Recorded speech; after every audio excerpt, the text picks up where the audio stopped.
তিনটা মজলিসে বিষ্ণু ঈসা ইসলাম তোমাকে জান্নাতি বলে ঘোষণা করেছে।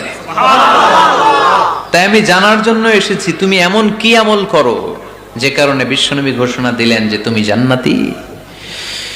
কি এমন বিশেষ আমল আছে তোমার, আমার একটু বলো, আমি ওই আমল করে জান্নাতি হতে চাই। আল্লাহু আকবার। এবার আনসারী সাহাবী মুখ খুললেন। উনি বললেন, ও ভাই আব্দুল্লাহ ইবনে আমর ইবনে আস, এমন কোন বিশেষ আমল আমার নাই। হালাল পন্থায় রুজি করি, ব্যবসা করি, নামাজের সময় নামাজ পড়ি, রাতে এসে ঘুমিয়ে যাই, ফজরের আগ দিয়ে উঠে তাহাজ্জুদ করি, সময় মতো জিকির আজকার করি, কোরআন তেলাওয়াত করি, কিছু দান সদকা করি। সবাই যা করে আমিও তাই করি, স্পেশাল কোনো আমল আমার জীবনে নাই। তবে আব্দুল্লাহ ইবনে আমর ইবনে আস, শুনে রাখো, একটা কাজ আমি প্রতি রাতে করি, হয়তোবা এ কারণেও বিশ্বনবী আমার ব্যাপারে এমন ঘোষণা দিতে পারে। আব্দুল্লাহ বললেন, ও আনসারী সাহাবী, কি কাজ তুমি করো? এবার আনসারী সাহাবী বলতে লাগলেন, প্রতি রাতে যখন আমি আমার বিছানায় ঘুমোতে যাই, আমি কারো ব্যাপারে কোনো রাগ, কোনো হিংসা, কোনো ক্ষোভ অন্তর নিয়ে ঘুমাতে যাই না।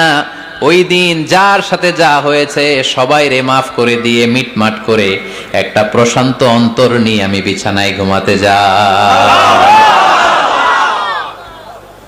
ওই দিনে কেউ আমার গালি দিছে, কেউ আমার বকা দিছে, কেউ আমার বিরুদ্ধে মিছিল করছে, উল্টা পাল্টা যে যাই করুক না কেন, আমি কিচ্ছু মনে রাখি না। আওবি ইলা ফিরাশি, আমি এমন ভাবে আমার বিছানায় যাই, ওয়ালাইসা ফি কলবি হিকদুন আলা আহাদ, এমন অবস্থায় আমি শুয়ে পড়ি যে আমার হৃদয়ে কারো ব্যাপারে আমার হৃদয়ে কোনো ক্ষোভ নাই, কোনো হিংসা নাই, কোনো অহংকার নাই, সব রাগ ক্ষোভ ভুলে গিয়ে সবাইকে ক্ষমা করে দিয়ে আমি বিছানায় ঘুমাতে যাই। এজন্য বিশ্বনবী এই সাহাবীকে তিনটা মজলিসের ভরা মজলিসের মধ্যে জান্নাতি বলে ঘোষণা করেছে। এই হাদিস থেকে শিক্ষা হলো, আমরাও যদি প্রতি রাতে বিছানায় ঘুমোতে যাওয়ার আগে সবাই রে মাফ করে দিয়ে মনের যত ক্ষোভ জ্বালা যন্ত্রণা আছে সব ভুলে যে বিছানায় ঘুমাতে পারি, এই সাহাবীর মতো আমাদেরকেও জান্নাতি হিসেবে কবুল করবে কে?